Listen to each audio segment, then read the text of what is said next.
नमो लोये सौहरिहन्ताणं नमो लोये सौहृदानं नमो लोये सौभागिर्यानं नमो लोये सौज्यायानं नमो लोये सौत्रिकावती सावनं ओंकारमिन्दु संयुक्त नित्यं जयन्ति योगिनः कामदं मोक्षदं चैव ओंकाराय नमो नमः मङ्गलं भगवान् यो मङ्गलं गौतमोऽग्नि मङ्गलं कुन्कुण्डार्यो विजेन्द्रमोसुमङ्गलं नमः समरिसाराय स्वानुभूत्या तथास्ति स्वभावाय भवाय सर्वः विभाव निदातार।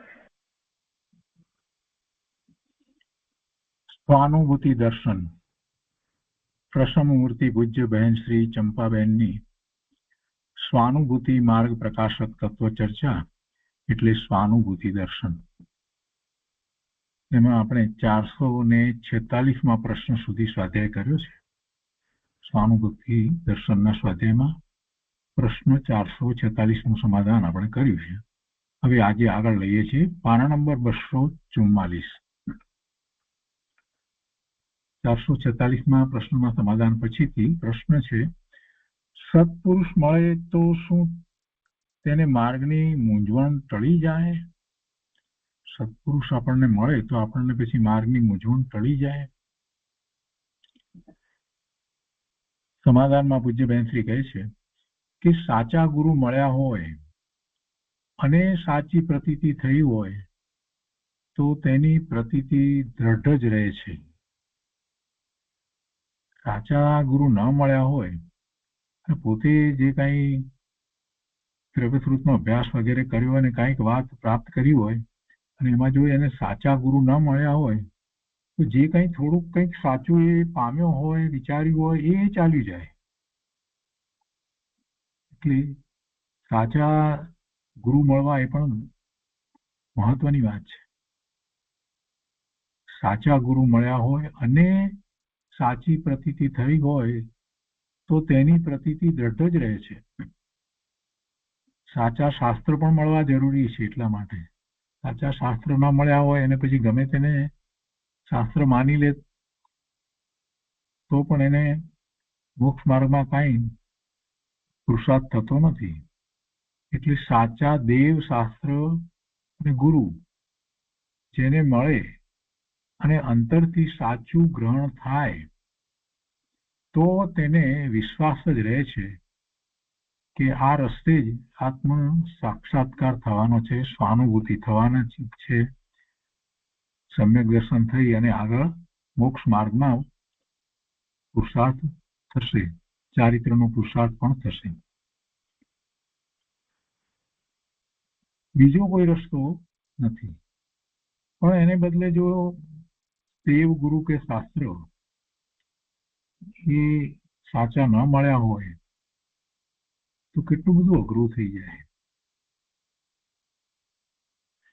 આગળ કહે છે કે મારા પુરુષાર્થની મંદતા છે તેથી હું નથી કરી શકતો, પણ તેની રુચિ એમાં જ રહ્યા કરે કે આ રસ્તે જ જવાનું છે. સાચા દેવ ગુરુ શાસ્ત્ર મળ્યા છે એટલે નિર્ણય તો છે કે રસ્તો આ જ છે, માર્ગ આ જ છે, આ રસ્તે જવાનું છે, મુક્તિનો માર્ગ આ જ છે, બીજો કોઈ રસ્તો નથી, બીજો કોઈ મોક્ષ માર્ગ નથી.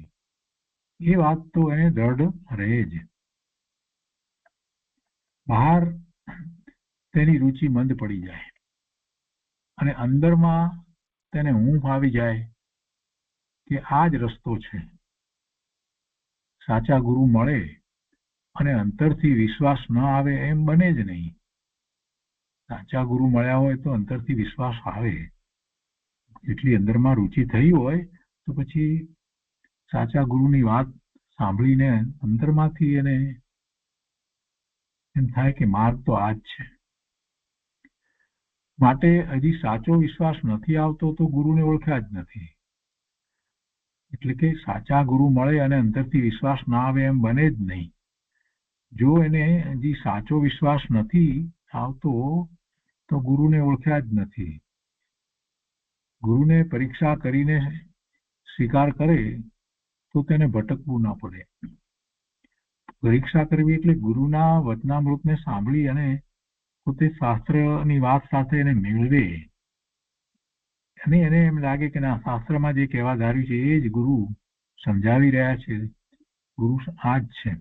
પણ એ ગુરુનું ચારિત્ર વગેરે પણ જુએ એટલે એને નિર્ણય થાય.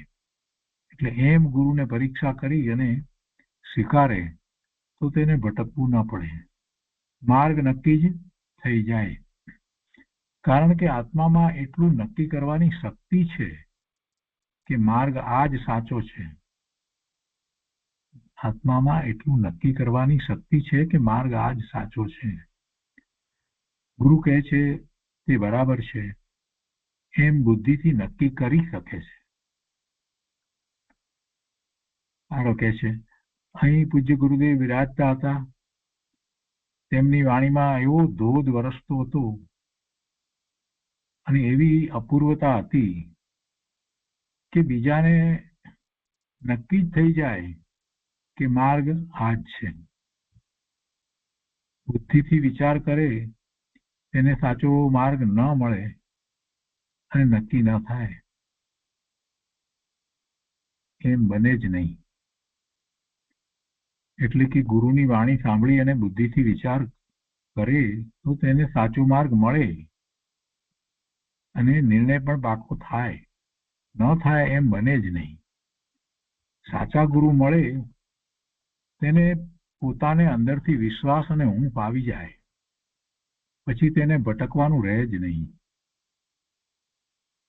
જેને ઊંઘ આવી જાય તેને પછી ભલે પુરુષાર્થ મંદ થાય કે પુરુષાર્થ ન કરી શકે, પણ તેની રુચિ આખી બદલાઈ જાય. આત્મા તરફની એની રુચિ થઈ જાય, એનું લક્ષ્ય એ તરફ રહે. એટલે પુરુષાર્થ કદાચ મંદ થાય, કોઈક વખત જોઈએ એવું ન પણ થાય, છતાં પણ એની રુચિ તો જે બહારની રુચિ હતી એ તો બદલાઈ જાય અને એવો નિર્ણય પણ એને વર્તે કે આત્મા તો એ બધાથી જુદો છે. ભલે મને માર્ગ નથી પકડાતો પણ માર્ગ તો આ જ સાચો છે. ગુરુએ જે માર્ગ બતાવ્યો છે સાચો છે. વેદ જ્ઞાનના રસ્તે જ જવાનું છે, અંતરમાં જ માર્ગ છે. એમ અંતરમાંથી તેને વિશ્વાસ આવી જાય છે. સાચા ગુરુ મળે અને પોતે નક્કી કરે તો ક્યાંય ભટકવાનું રહેતું જ નથી. બહુ સરસ રીતે ઉત્તર આપ્યો. એ 447માં પ્રશ્નનું સમાધાન થયું. એ પછીથી પ્રશ્ન છે, અનાદિના અભ્યાસને કારણે જુદું પાડવામાં વિકલ્પાત્મક પ્રયત્નમાં પણ અઘરું લાગે છે તો શું કરવું? અઘરું તો લાગે પણ વિકલ્પાત્મક પ્રયત્નમાં અઘરું લાગે એ તો ન ચાલે. દ્રવ્યસ્વરૂપનો અભ્યાસ કરીને વિકલ્પાત્મકમાં તો એમ થવું જોઈએ કે આત્મા શરીરથી જુદો, સંયોગી પદાર્થોથી જુદો, આ અનુકૂળતા અને પ્રતિકૂળતાઓ એનાથી પણ જુદો, આત્મા શુભાશુભ ભાવથી પણ જુદો, કર્મથી પણ જુદો ને નો કર્મથી પણ જુદો. ને કેવો તો કે જ્ઞાન આનંદ સ્વભાવી છે અને એનાથી બીજું બધું જુદું છે. આવું એને દ્રવ્ય સ્વરૂપના અભ્યાસ પછીથી એવું વિકલ્પાત્મક ચિંતન એટલું તો હોવું જોઈએ. વિકલ્પાત્મક પ્રયત્નમાં અઘરું લાગે તો એનો અર્થ છે કે કાં તો શાસ્ત્રનો બરાબર સમજપૂર્વક અભ્યાસ નથી કર્યો, કાં તો ગુરુદેવની વાણીને સાંભળી નથી. અહીંયા કહે છે સમાધાનની અંદર પૂજ્યબેન શ્રી વાતને સમજાવે છે. પેલો પ્રશ્નકાર એમ પ્રશ્ન કોઈ કર્યો ને કે અનાદિના અભ્યાસને કારણે જુદું પાડવામાં એમ કહ્યું ને, તો બેન શ્રી એનું સમાધાન આપતા કહે છે કે ભાઈ અનાદિનો અભ્યાસ થઈ ગયો છે તેથી એનાથી છૂટું પડતા અને પરિણતિમાં મૂકતા તેને અઘરું પડે છે. એ સમજાય છે એવી પરિણતિ થવી અઘરી પડે, છૂટું પડવું અઘરું પડે, જ્ઞાન કરવું અઘરું પડે. પણ વિચાર તો કરી શકે ને. વિચારથી નક્કી કર્યું હોય તો પણ છૂટા પાડવાના કાર્યને અમલમાં મૂકવું અઘરું પડે. પણ વિચારથી નક્કી ન કર્યું હોય એને તો કોઈ પ્રશ્ન જ ઉપસ્થિત થતો નથી. એટલે વિચારથી તો નક્કી કર્યું હોવું જોઈએ ને. વિચારથી નક્કી કર્યું હોય તો પણ પુરુષાર્થ ઘણો જોઈએ. એટલે ભેદ જ્ઞાન થઈ અને એનાથી બધાથી છૂટા પડવાના કાર્યને અમલમાં મૂકવું અઘરું પડે છે. કેમ કે અનાદિનો એવો અભ્યાસ થઈ ગયો છે ને, વિપરીત અભ્યાસ થઈ ગયો છે ને. એટલે અનાદિથી ભેગી ને ભેગી પરિણતિ ચાલી આવે છે. એવી ને એવી નિત્યાત્માની પરિણતિ ચાલી આવે છે ને. જો તે એકવાર છૂટો પડે તો પછી તેની લાઈન બધી સરળ છે. એકવાર એને છૂટા તો પડવું પડે. એટલે પહેલા એવા દ્રવ્યસ્વરૂપના અભ્યાસ કરીએ અને વિકલ્પાત્મક ચિંતનની અંદર એને છૂટા તો પડવું પડે કે બીજું બધું મારાથી જુદું છે, આ મારું સ્વરૂપ નથી. જો કે પ્રથમ ભૂમિકા તેની વિકટ છે, કારણ કે અનાદિથી એકત્વ બુદ્ધિ છે.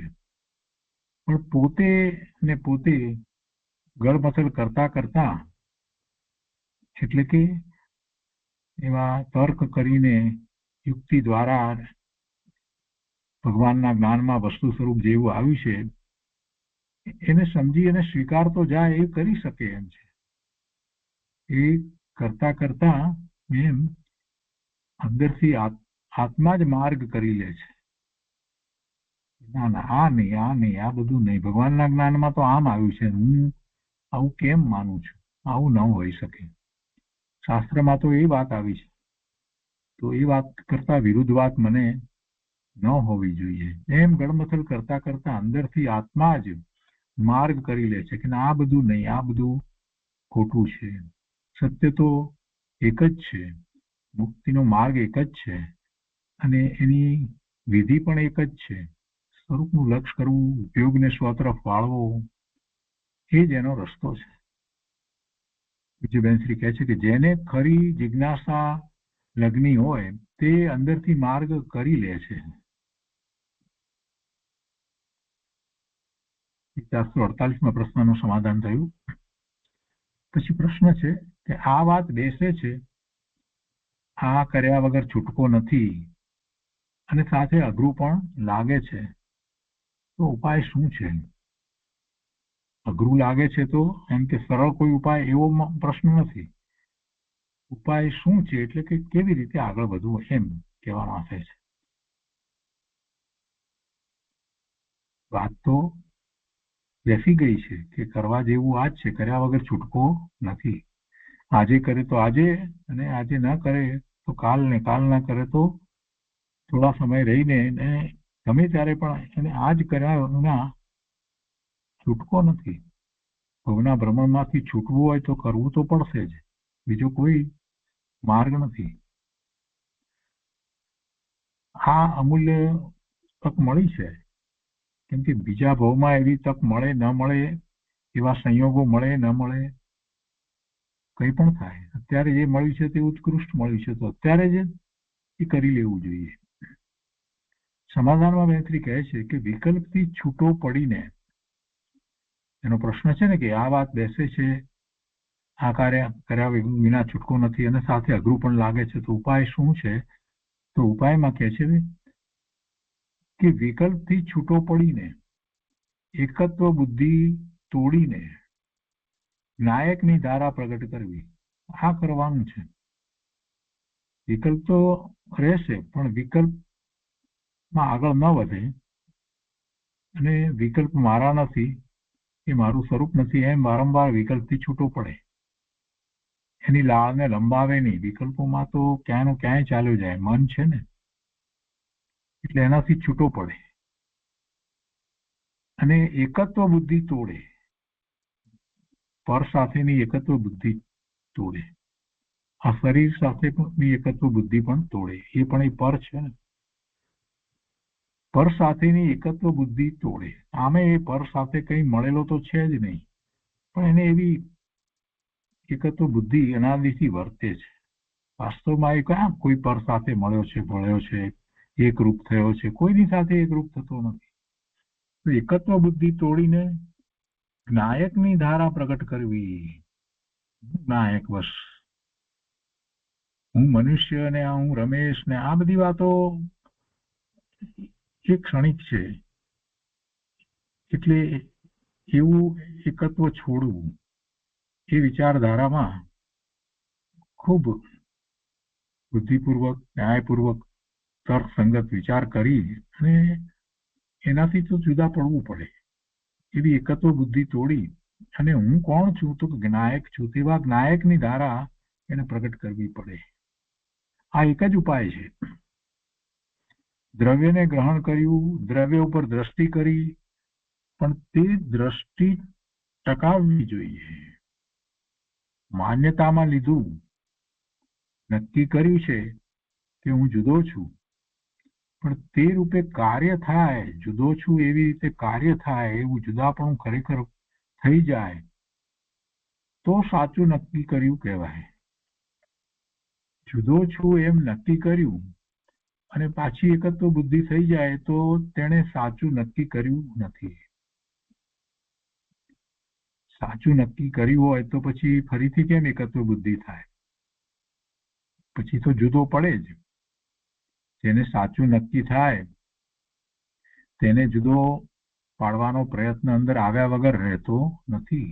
એવો પ્રયત્ન થઈ જ જાય છે. ગળમથલ કરતા સાચું તો આ જ છે, માર્ગ આ જ છે. અને અનંત જીવો આ જ માર્ગે ચાલ્યા છે, એટલે બીજો માર્ગ તો હોઈ શકે નહીં. એમ શ્રદ્ધારૂપ પરિણતિ થાય છે. વિચારથી શ્રદ્ધા થાય તે જુદી છે. આ તો શ્રદ્ધારૂપ પરિણતિ થાય છે. જો અહીંયા સમજવાનું થોડુંક છે કે વિચારથી શ્રદ્ધા થાય એ જુદી વસ્તુ છે, પણ શ્રદ્ધારૂપ પરિણતિ થવી જોઈએ એની અહીંયા તો વાત છે. આ તો શ્રદ્ધારૂપ પરિણતિ થાય છે, પરિણતિ કાર્ય કરે છે. માત્ર વિચાર છે એથી કાર્ય નથી થતું. એક ઉદાહરણ છે ને, કોઈ બંધાયેલો છે બેડીથી, તો એ બેડીથી બંધાયેલો છે તો બેડીથી છૂટવાનો વિચાર કરે એટલે બેડીથી છૂટી જતો નથી. સાંકળથી બંધાયો છે તેનાથી છૂટો પડતો નથી. વિચારથી છૂટો નહીં પડે, પ્રયત્ન કરવો પડે છે.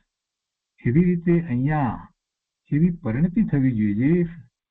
જે સવિકલ્પ દશામાં જે વિચાર કરી, ચિંતન કરી અને જે શ્રદ્ધા કરી છે, તો એ શ્રદ્ધારૂપ પરિણતિ થવી જોઈએ કે શ્રદ્ધારૂપે જ પરિણમે. પછી પાછો શાસ્ત્રનો અભ્યાસ કે સ્વાધ્યાય પૂરો થાય એટલે પછી પાછી પોતાની જે જૂની માન્યતા પ્રમાણે પાછો ચાલુ થઈ જાય, એમ ન થવું જોઈએ. પેન્સિલનો કહેવાનો આશય એ છે કે શ્રદ્ધારૂપ પરિણતિ થવી જોઈએ. શાસ્ત્ર અભ્યાસ વખતે બરાબર કે હા બરાબર, પણ પછી પરિણતિ એવી થવી જોઈએ ને. વિચારથી થયું બધું બરાબર, પણ તો શ્રદ્ધારૂપ પરિણતિ થાય છે, પરિણતિ કાર્ય કરે છે. પોતાના પરિણામને એને તપાસવા તો પડે. પછી વિશેષ ચારિત્ર થાય છે. એવી પરિણતિ કાર્ય કરે છે ને પછી વિશેષ ચારિત્ર થાય છે. દેશ ચારિત્ર અને સકલ ચારિત્ર પછી થાય. સમ્યક દર્શન થાય પછીથી થાય. આ શ્રદ્ધાની સાથે અમુક જાતની લીનતા થાય છે અને અનંતાનુબંધી છૂટી જાય છે. આવી અમુક જાતની પરિણતિ ઊભી થાય છે. આવી પરિણતિ એને ઊભી થાય છે. એ 449માં પ્રશ્નનું સમાધાન થયું. એના પછીનો પ્રશ્ન છે, કદાચ કોઈ બાળકે કરેલો છે, કે ભગવાન કેવી રીતે થવાય? આ પ્રશ્ન છે ને બધાને માટે છે. આમ જોઈએ તો બાળક વૃદ્ધ બધાને માટે, બાળક હોય, યુવાન હોય, ગમે તે ઉંમર હોય, વૃદ્ધ હોય, બધાને માટે આ પ્રશ્ન તો છે જ. ભગવાન કેવી રીતે થવાય? એટલે એક વાત તો નક્કી છે કે ભગવાન થઈ શકાય છે. આ પ્રશ્નમાં એ વાત આવી જાય છે. ભગવાન કેવી રીતે થવાય એવો જયારે બાળક પ્રશ્ન કરે છે તો એ વાત તો નક્કી છે, નિશ્ચિત છે કે ભગવાન થવાય જ છે તો ખરું. આ બધા સિદ્ધ ભગવાન થયા છે તો એવા સિદ્ધ ભગવાન થવાય છે ખરું, પણ હવે પ્રશ્ન એ છે કે કેવી રીતે થવાય.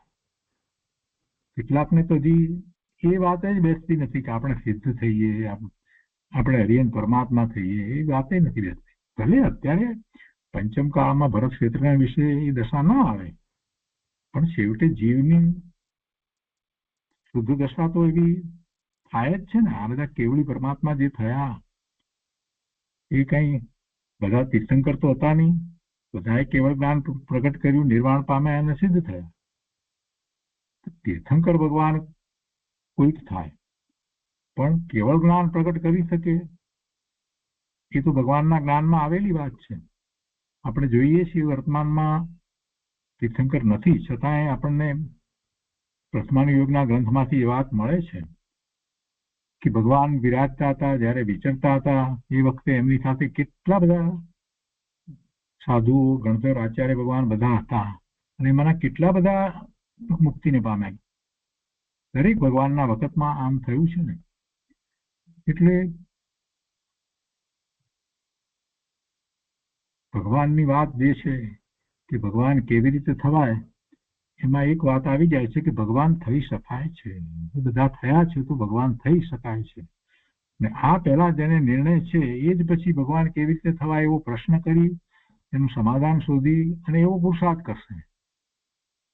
સમાધાનમાં પૂજ્ય બેનશ્રીએ ટૂંકો જવાબ આપ્યો છે કે ભગવાનને પહેલા ઓળખવા જોઈએ. ભગવાન થવું છે ને તો પહેલા ભગવાનને ઓળખવા જોઈએ. ભગવાન કેવા? તીર્થંકર ભગવાન, કેવળી ભગવાન કેવા? હરિયંત પરમાત્મા કેવા? સિદ્ધ પરમાત્મા કેવા? આ બહુ સારી રીતે એનો અભ્યાસ કરવો જોઈએ કે ભગવાન કેવા છે, અને ભગવાન કેવી રીતે ભગવાન થયા છે એની વાત પણ એમાં આવી જશે. પછી ભગવાને કેવી રીતે પુરુષાર્થ કર્યો એ બધું પણ એમાં આવી જાય. એટલે ભગવાનને ઓળખવાનો અર્થ જ એ થાય છે કે ભગવાનનો પુરુષાર્થ અને વર્તમાન ભગવાનની દશા. તો એ જે દશા સુધી ભગવાન કેવી રીતે પહોંચ્યા એ વાત એમાં આવી જાય, અને એમણે શું પ્રગટ કર્યું, શું પ્રાપ્ત કર્યું, એમ ભગવાનને ઓળખવા જોઈએ. અને પછી બીજી વાત, હવે ભગવાનની દિવ્ય ધ્વનિ દ્વારા જે માર્ગ પ્રકાશ્યો છે એ શું છે, કેવી રીતે છે, ભગવાને શું માર્ગ બતાવ્યો છે. અને એ માર્ગમાં તો એમ છે કે આ શરીરથી જુદો અંદર આત્મા બિરાજે છે, તે આત્મા ભગવાન છે. એ તીર્થંકર છે એમ નથી કેવું, એ ભગવાન છે. ભગવાન આત્મા સિદ્ધ સમાન શુદ્ધ પૂર્ણ પવિત્ર છે, અને એ પોતાની આ સંસાર પર્યાય સિવાય જે બીજી પર્યાય, સિદ્ધ પર્યાય, એવી સિદ્ધ પર્યાયને પ્રગટ કરી શકે એવો છે. એ શરીરથી જુદો અંદર આત્મા બિરાજે છે, તે આત્મા ભગવાન છે. તેને ઓળખે તો ભગવાન થવાય, એને ઓળખે તો પછી આપોઆપ પુરુષાર્થ પ્રાપ્ત થઈ જાય છે. બધા રાગ દ્વેષથી છૂટો પડે તો ભગવાન થવાય. આત્મા જાણનારો છે, આત્મા જાણનારો છે, તેને ઓળખે તો ભગવાન થવાય. આ 450માં પ્રશ્નની અંદર બહુ ટૂંકમાં વાત બધી કરી દીધી. ભગવાન કેવી રીતે થવાય? ગુરુદેવે કહ્યું ને, ભગવાન છો, ભગવાન થા ને, તો ભગવાન કેવી રીતે થવું? અને એવા પ્રશ્નો તો ગુરુદેવને પૂછ્યા હશે રાત્રિ ચર્ચામાં, અને એના સમાધાનો પણ પૂજ્ય ગુરુદેવે આપ્યા છે. અહીંયા બેનશ્રી એ સમાધાન આપ્યું છે. એ 450માં પ્રશ્નનું સમાધાન થયું. હવે એના પછીનો પ્રશ્ન છે, ગૌતમ સ્વામીને અંતર પુરુષાર્થ એકદમ ઉપડ્યો હતો. ગૌતમ સ્વામીના જીવનનો વિચાર કરવામાં આવે તો પ્રખર વેદાંતી હતા, એમને 500 શિષ્ય હતા, બહુ બુદ્ધિમાન હતા, એમને વાદમાં, તર્કમાં કોઈ હરાવી ન શકે, એટલે તર્કશાસ્ત્રમાં પણ ખૂબ નિપુણ હતા. બીજા બધા પણ વ્યાકરણ વગેરે ભાષા બધાની અંદર પણ પોતે ખૂબ એવા નિપુણ હતા.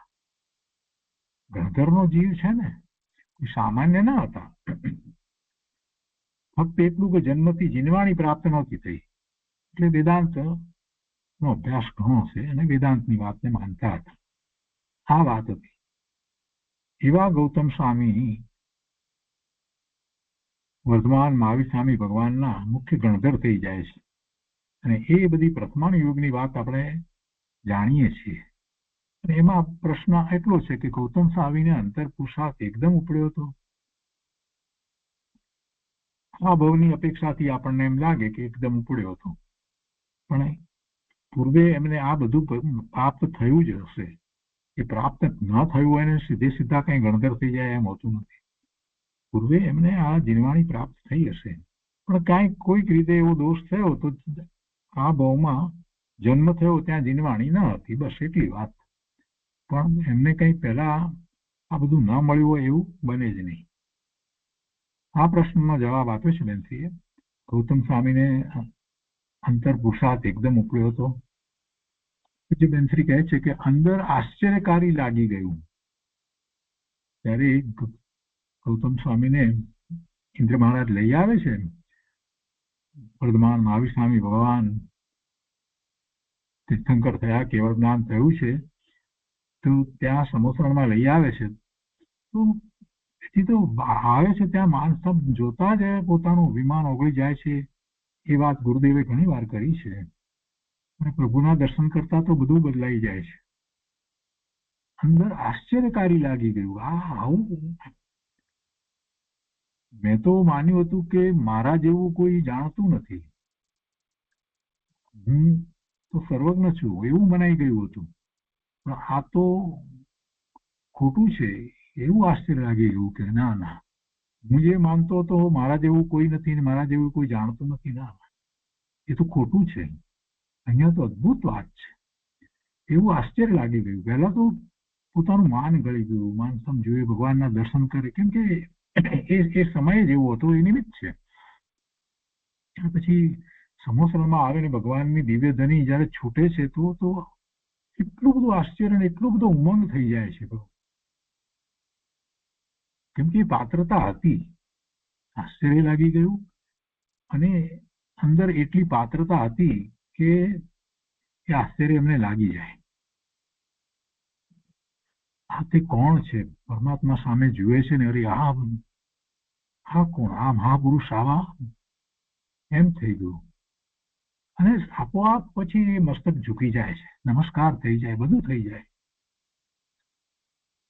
સમોસરમાં આવે ને એટલે ત્યાં એવો પ્રભુનો અતિશય જ હોય છે કે ત્યાં આવે એટલે ગમે તેટલો ક્રોધ કરતો કરતો આવ્યો હોય ને જીવ, તો પણ એ ત્યાં શાંત પડી જાય. એને કસાયો ત્યાં એકદમ મંદ થઈ જાય, વેરભાવ બધા ભૂલી જાય ત્યાં. અને પ્રભુના દર્શન કરતા મસ્તક ઝુકાવી દે, એ હાથ જોડીને નમસ્કાર કરી દે. ગમે તેવો મોટો અભિમાની હોય ને તો એ બધું એ ત્યાં આવે એટલે બધું એ ચાલી જાય.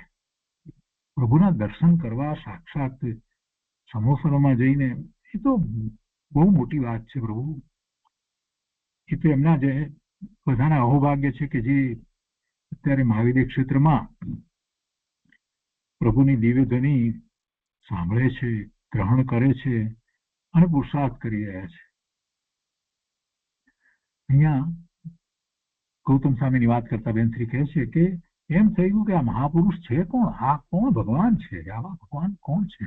એવું અંદરથી આશ્ચર્ય લાગી ગયું. પોતાની બધી ખોટી માન્યતા છૂટી ગઈ કે આ હું જે માનું આ નહીં, આ નહીં. અને પ્રભુની વાણીમાંથી પરમ સત્ય એમને પ્રાપ્ત થઈ ગયું. એકદમ પાત્રતા જાગી ગઈ અને પરિણતિ એકદમ પલટાઈ ગઈ. બધા આગ્રહો, હઠાગ્રહો બધા જે કંઈ હતા એ બધા એકદમ છૂટી ગયા.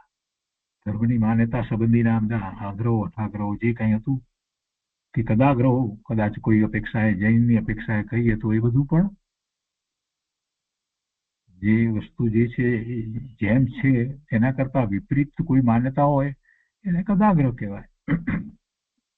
જે આગ્રહ ખોટો આગ્રહ હોય, પછી એમાં એના સંબંધી પછી પાછા જોર શોરથી એને સાબિત કરવાના પ્રયત્નો કરતા હોય તો પછી એ કદાગ્રહ જ થઈ જાય. એ આગ્રહ છૂટવું મુશ્કેલ હોય, પણ બધું એમને તો છૂટી ગયું. બધા આગ્રહો એકદમ છૂટી ગયા. અન્ય મતની માન્યતા હતી પ્રખર વેદાંત, તો અન્ય મતની માન્યતા હતી તે એકદમ પલટી ગઈ અને સમ્યક દર્શન થયું. સમ્યક દર્શન થયું અને પછી તો મુનિ દીક્ષા અંગીકાર કરી લે છે. મુનિ પણ થઈ જાય છે. 7મા ગુણસ્થાનની દશા આવે છે અને મતિશ્રુત જ્ઞાન હતા, હવે તો અવધિ જ્ઞાન અને મન પરે જ્ઞાન પણ પ્રગટ થઈ ગયા. આત્મા ચૈતન્ય છે ને, ભગવાન છે ને, એનું સામર્થ્ય એવું છે એટલે એ બધું થાય છે. જીવની એવી પાત્રતા હોય અને સામે આવું પ્રબળ નિમિત્ત હોય તો થયા વિના રહે નહીં. તીર્થંકર ભગવાનનું નિમિત્ત હોય અને પોતાને અંદરમાંથી એવો પુરુષાર્થ ઉપડ્યો હોય તો જીવનું કાર્ય થઈ જાય, ચોક્કસ થઈ જાય. આત્મા ચૈતન્ય છે ને, શક્તિ રૂપે તો ભગવાન છે, પોતે સિદ્ધ સમાન છે, તો પોતાની પરિણતિ એવી કેમ પ્રગટ ન થાય? જરૂર થાય. અને ગૌતમ સ્વામીને તો એવી પાત્રતા હતી, એટલે સાથે પાત્રતા એવી હતી કે એકદમ બધો પલટો થયો અને પુરુષાર્થ ઉપડી ગયો. ભગવાનના સમોસરણમાં પહેલી વાર ગયા હોય અને ત્યાં જ સમ્યક દર્શન થઈ જાય અને ત્યાંથી પાછા ના ફરે, દીક્ષા લઈ લે, એવું થયું હોય એવા કેટલાય ઉદાહરણો છે. એવા કેટલાય ઉદાહરણો છે. શ્રી કૃષ્ણ ભગવાનના નાના ભાઈ ગજસુકુમાર એ ભગવાનના સમોસરણમાં ગયા ને એમના ભગવાનના સમોસરણમાં ગયા, ભગવાનની વાણી સાંભળી અને ત્યાં જ સમ્યક દર્શનથી માંડીને બધું જ થઈ ગયું. મુનિ દીક્ષા ગ્રહણ કરી લીધી, અંતરમાં ઉતરી ગયા. 7મું ગુણસ્થાન આવી ગયું અને પછી તો એકાંતમાં સ્મશાનમાં જઈ અને ઉભા રહી ગયા ધ્યાનમાં. એટલે ઘણું બધું થાય. નિમિત્ત કેવું પ્રબળ છે તો એની અસર થયા વિના રહે નહીં. ભલે પોતાનો જ પુરુષાર્થ છે, વાત બધી બરાબર છે, પણ જયારે પોતાનો એવો પુરુષાર્થ ઉપડ્યો હોય ત્યારે નિમિત્ત પણ એવું પ્રબળ હોય. પ્રબળ પુરુષાર્થ જયારે ઉપડે ત્યારે નિમિત્ત પણ એવા પ્રબળ નિમિત્ત હોય. એવો જ નિમિત્ત નૈમિત્તિક સંબંધ છે.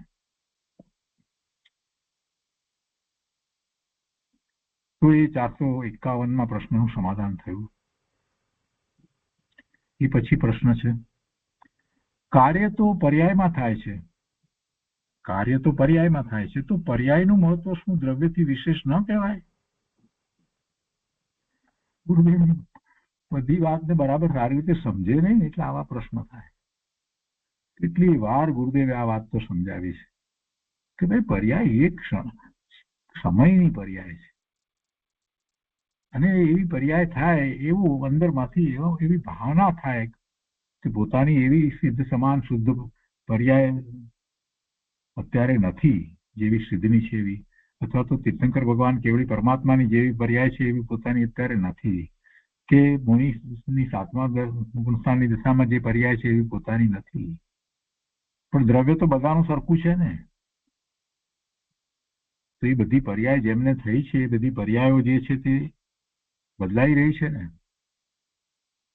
અને એ પર્યાય કોના આશ્રય એવી થાય છે, નિર્મળ પર્યાયો કોના આશ્રય થાય છે, એ વાત તો ગુરુદેવે વારંવાર સમજાવી છે. કાર્ય પર્યાયમાં થાય એટલે કાર્ય પર્યાયમાં દેખાય એમ કહેવાય. કાર્ય થયું એ જ પર્યાય છે, એ જ પરિણમન છે, પણ સ્વરૂપના આશ્રય તે થાય છે. સ્વરૂપના આશ્રય તે થાય છે. માટે જેનો આશ્રય હોય તેનું મહત્વ છે, સ્વરૂપનું મહત્વ છે. અનંત શક્તિથી ભરેલો આત્મા છે. પર્યાય તો એક ક્ષણ પૂરતી છે, એક સમયનું એનું અસ્તિત્વ છે, એક સમયનું એ સત છે, હોવાપણે છે. ક્ષણે ક્ષણે નવી પર્યાયો થાય છે.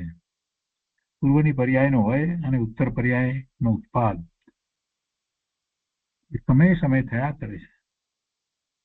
માટે મહત્વ દ્રવ્યનું છે. એકાગ્રતા પર્યાયની થતી પણ નથી,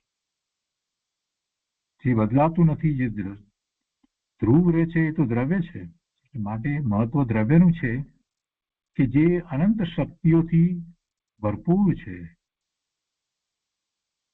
ગમે તેટલી પર્યાયો પ્રગટ થાય તો પણ સ્વભાવ તો ખૂટતો જ નથી. પર્યાય થયા જ કરે, એ ભવન ચાલ્યા જ કરે છે. અંદરમાં જે ભવન ચાલે છે એને અનુસરીને પ્રગટ પર્યાયો થયા કરે. એવા અનંત અનંત સ્વભાવથી ભરેલું દ્રવ્ય છે. એ દ્રવ્યનું મહાત્મા આવવું જોઈએ.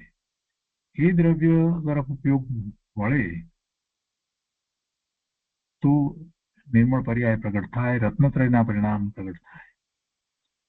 અનંત કાળ સુધી આનંદ પ્રત્યા જ કરે. પછી એવા પરિણામ થાય, પછી નિર્મળ પરિણામ થાય, પછી નિર્મળ પરિણામ થયા જ કરે. અનંત કાળ સુધી થયા જ કરે. પૂર્ણ દશા થાય પછી એમ જ હોય છે. તો પણ એ થયા જ કરે તો પણ દ્રવ્યમાંથી એ ખૂટતું નથી, કે દ્રવ્યમાં કઈ ઘટ આવતી નથી. અનંત કાળ સુધી આનંદ પ્રત્યા જ કરે, શાંતિ પ્રત્યા જ કરે. એ સ્વભાવ પણ એવો છે તો પછી થયા જ કરે ને. અનંત અનંત સ્વભાવથી ભરેલું દ્રવ્ય છે. અનંતકાળ સુધી આનંદ પ્રત્યા જ કરે તો પણ તે આનંદ અનંત અને અનંત જ રહે છે. જ્ઞાન પણ અનંત છે. લોકાલોકને એક સમયમાં જાણે પછી બીજી ક્ષણે શું જાણે એમ નથી. સરસ વાત મૂકી છે કે લોકાલોકને એક સમયમાં જાણે પછી બીજી ક્ષણે શું જાણે. લોકાલોક તો એક સમયમાં જણાઈ ગયું, તો હવે બીજી ક્ષણે શું જાણે એમ નથી. જ્ઞાન કેવળ જ્ઞાન થયું છે તો જણાયા કરે છે, અને જણાયા કરે એ તો સ્વપર પ્રકાશકપણાની વાત કરી એટલે પર પ્રકાશકપણું બતાવવા માટે. વાસ્તવમાં તો એ જ્ઞાન પોતે પોતાને જાણ્યા કરે, અનુભવ્યા કરે. અનંત ગુણના ભવનને સતત પ્રક્રિયા ચાલ્યા જ કરે. અને એ જ્ઞાન ગુણ પણ કઈ એમાં કઈ ઘટ આવી જાય એવું થતું નથી, ખૂટતો નથી. જ્ઞાન ખૂટતું નથી, કે કોઈ બીજો ગુણ પણ ઓછો થઈ જાય કે એમ પણ થતું નથી. કોઈ ઘસારો લાગે એમ પણ થતું નથી.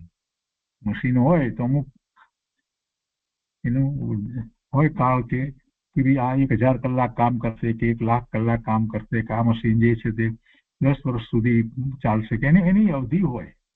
પછી એની અંદર જે ઘસારા વગેરે લાગે એટલે પછી કામ કરતું બંધ થઈ જાય. પણ અહીંયા આ ભગવાન આત્મા જેને આપણે કહીએ કે અનંત ગુણનો પિંડ, અસંખ્ય પ્રદેશની જે આખી સત્તા, એવી ભેદ વસ્તુ જે છે એમાં કોઈ ઘસારો લાગતો નથી, એમાં કોઈ ઘટ પડતી નથી. અનંત કાળથી એ એવું ને એવું જ રહે છે, અને એમાંથી નિર્મળ પર્યાય થયા કરે. કાંઈ ફેર પડતો નથી, ખૂટતું નથી. જ્ઞાન હોય, આનંદ હોય, શાંતિ હોય, નિર્મળતા, સ્વચ્છતા, ભવ્યતા, પ્રભુતા, કાંઈ ખૂટતું નથી, ઓછું થતું જ નથી. વસ્તુ જ એવી છે. અનંત શક્તિથી ભરેલું સામર્થ્ય દ્રવ્યમાં છે, માટે દ્રવ્યની મહત્તા છે. અને એ સામર્થ્ય જે છે એ સામર્થ્ય અનુભવમાં આવે એવું છે. એ સામર્થ્ય પોતાને બહાર પર્યાયમાં પ્રગટ થાય એવું સામર્થ્ય છે. એટલે દ્રવ્યની મહત્તા છે. સાધનાની અને કેવળ જ્ઞાનની પર્યાય પ્રગટ થાય છે. નિર્મળ પર્યાય પ્રગટ થાય છે, કેવળ જ્ઞાનની પણ પર્યાય પ્રગટ થાય છે. તેણે પોતાના સ્વભાવનો આશ્રય કર્યો તે અપેક્ષાએ મહત્વવાળી છે. એટલે પર્યાયની મહત્તાની જયારે વાત કરી છે તો એ અપેક્ષાએ કે શું પોતાને પ્રાપ્ત થશે, બસ કેવું નિર્મળ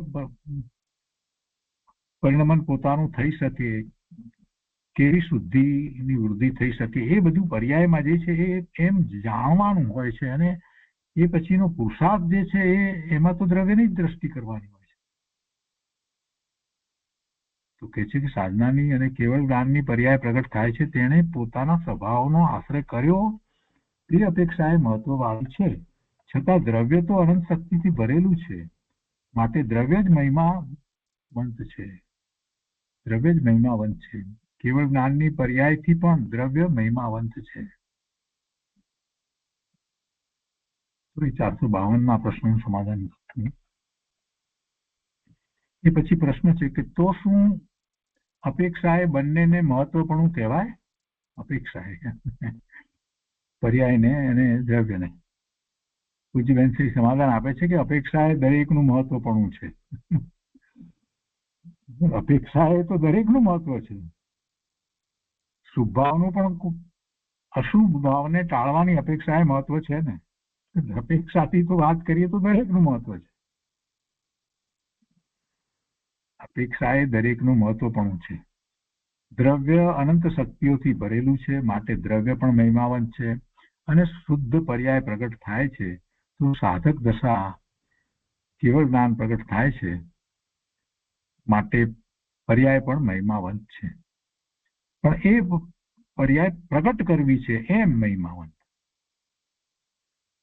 પણ પ્રગટ કરવાના ઉપાયની અપેક્ષાથી જોઈએ તો દ્રવ્ય જ મહિમાવંત છે. શુદ્ધ દ્રવ્યના આશ્રય પર્યાય પ્રગટ થઈ તે શુદ્ધ રૂપે પરિણમે છે. તે પર્યાય પણ મહિમાવંત છે. સમ્યક દર્શનમ, સમ્યક જ્ઞાન, સમ્યક ચારિત્ર તે રત્નત્રય મહિમાવંત છે. અને એ રત્નત્રય પ્રગટ જેના આશ્રય થાય છે એ તો દ્રવ્ય છે. તે જેના આશ્રય પ્રગટ થાય છે એવું દ્રવ્ય મહિમાવંત છે. બધી પર્યાયોનો આશ્રય એક દ્રવ્ય છે. બધી પર્યાયોનો આશ્રય એક દ્રવ્ય છે.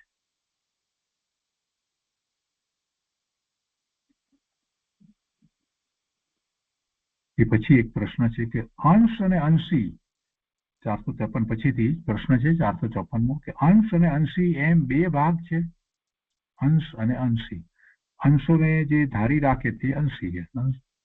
જેમાં અંશો બધા રહેલા છે તે અંશી. સમાધાનમાં કહે છે કે જેમ બે દ્રવ્યના બે ભાગલા છે એમ દ્રવ્ય પર્યાયના બે ભાગલા નથી.